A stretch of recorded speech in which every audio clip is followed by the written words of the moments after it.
Hi friends, எல்லாருக்கும் வணக்கம். நம்ம ஒரு சூப்பர் டேஸ்டான அருமையான சிக்கன் கிரேவி எப்படி செய்கிறதுன்னு பார்க்கலாம் வாங்க.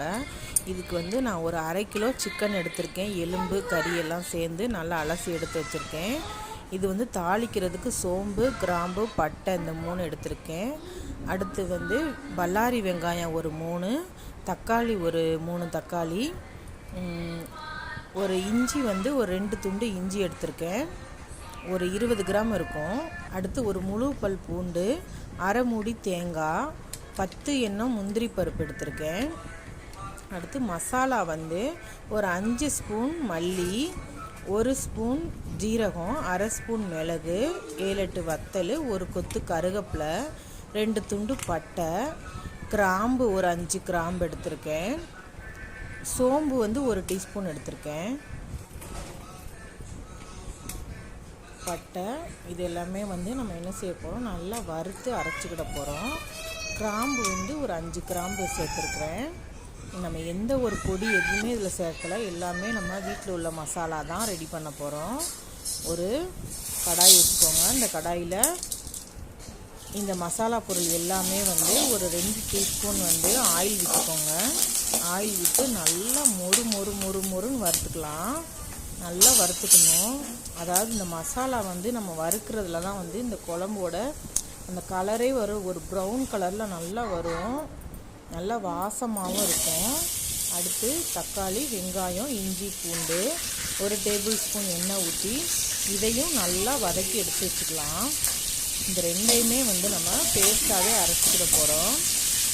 இந்த கிரேவி சூப்பர் டேஸ்ட்டாக இருக்கும். இதில் நம்ம எந்த மசாலாவும் சேர்க்காதனால இது உடம்புக்கும் ரொம்ப நல்லது. நல்ல ஹெல்தி ஃபுட்டாக இருக்கும். இது தக்காளி வதக்கும் போது எப்பயுமே ஒரு ஸ்பூன் உப்பு போட்டுக்கோங்க.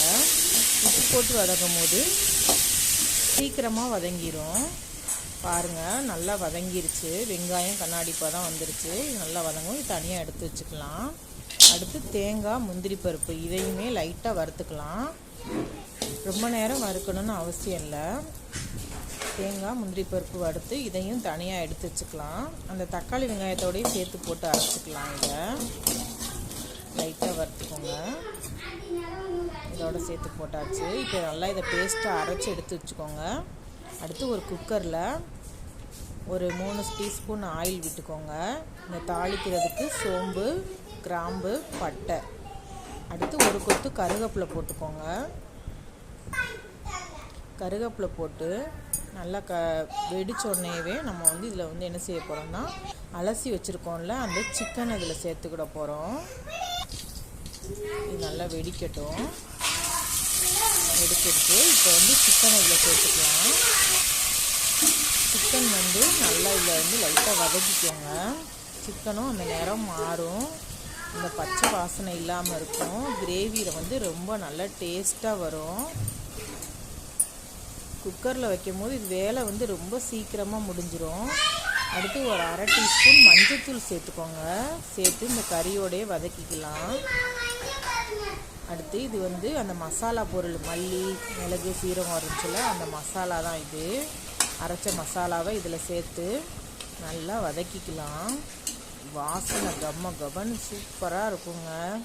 நீங்கள் இது மாதிரி சமைச்சு பாருங்கள். அடுத்து எப்போ வச்சாலுமே இதே மாதிரி தான் வைப்பீங்க. சிக்கன் கிரேவி அவ்வளோ டேஸ்ட்டாக வந்திருக்கும். எனக்கும் நல்லா தான் வந்திருந்தது. ரொம்ப நல்லா வாசனையாக இருந்துச்சு. இப்போ இதை ஒரு 5 நிமிஷம் வதக்குனதுக்கப்புறமா அந்த தக்காளி இதெல்லாம் அரைச்சி வச்சுருந்தோம்னா அந்த பேஸ்ட்டையும் இதோட சேர்த்து நம்ம வதக்கணும். இந்த குழம்பு வச்சு முடிக்கிறதுக்குள்ளே அந்த ஃபஸ்ட்டு நான் ஒரு விசில் தான் வச்சேன் சிம்மில் வச்சு. அவ்வளோ வாசனையாக இருந்துச்சு. இப்போ அந்த தக்காளி, வெங்காயம் அரைச்சி வச்சுருந்தோம்ல, இஞ்சி, பூண்டு, தேங்காய், முந்திரி பருப்பு இது எல்லாம் சேர்த்து அரைச்சி வச்சுருந்தது இதையும் சேர்த்து குக்கரில் நல்லா வதக்கிக்கலாம். அந்த கறியோட இது நல்லா மசாலா சேர்கிற அளவுக்கு நல்லா வதக்கிக்கோங்க. இப்போ நம்ம மசாலா இதெல்லாம் சேர்த்து அந்த கறியோடு வதக்கும் போது நல்லா அந்த சாரெல்லாம் கறியில் இறங்கிரும். அதுக்காக தான் எப்பயுமே ஒவ்வொரு மசாலா போட்டதுக்கப்புறம் அந்த கறியில் பிடிக்கிறதுக்காக தான் நல்லா கிண்டிக்கிட்டே இருக்கணும். ஒரு 5 நிமிஷம் கிண்டியாச்சு. இப்போ தேவையான அளவு தண்ணி ஊற்றிக்கலாம். நான் ஒரு 2 கிளாஸ் அளவு தண்ணி ஊற்றிருக்கேன். அடுத்து கொஞ்சம் மல்லித்தலையை தூவி விட்டு உப்பு தேவையான அளவு உப்பு போட்டுக்கோங்க. டேஸ்ட் பண்ணி பார்த்துட்டு போட்டுக்கோங்க. எனக்கு 1 ஸ்பூன் தேவைப்பட்டது, நான் 1 ஸ்பூன் போட்டிருக்கேன். போட்டு குக்கரை மூடி வச்சாச்சு.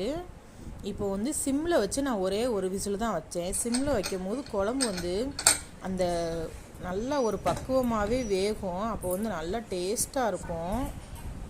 ஒரு விசில் வந்துருச்சு, எடுத்தாச்சு. பாருங்கள், கிரேவி நல்லா சூப்பராக வந்திருக்கு. இந்த விசில் சத்தம் கேட்ட உடனே வீடு ஃபுல்லாக இந்த சிக்கன் குழம்பு வாசனை தான் பக்கத்து வீட்டு வரைக்கும் மணந்துச்சு. பக்கத்து வீட்டில் உள்ள பாட்டிலாம் வந்து கேட்டு போனாங்க, இன்னும் உங்கள் வீட்டில் இன்றைக்கி சிக்கனா சூப்பராக மணக்குது, வாசமாக இருக்குது அப்படின்னு சொல்லி கேட்டு போனாங்க. அந்த அளவுக்கு ருசியாக இருந்துச்சு. இப்போ நான் சாப்பிட போகிறேன். கொஞ்சம் சில்லி, சுட சுட சாதம், சிக்கன் குழம்பு சூப்பர் டேஸ்ட்டாக இருந்துச்சுங்க. நீங்களும் இது மாதிரி சமைச்சு பாருங்கள். கறியும் நல்லா வெந்திருந்தது பாருங்கள். நீங்களும் இது மாதிரி வீட்டில் சமைச்சு பார்த்து எப்படி இருக்குன்னு டேஸ்ட் பண்ணி எனக்கு கமெண்ட் பண்ணுங்கள். நன்றி.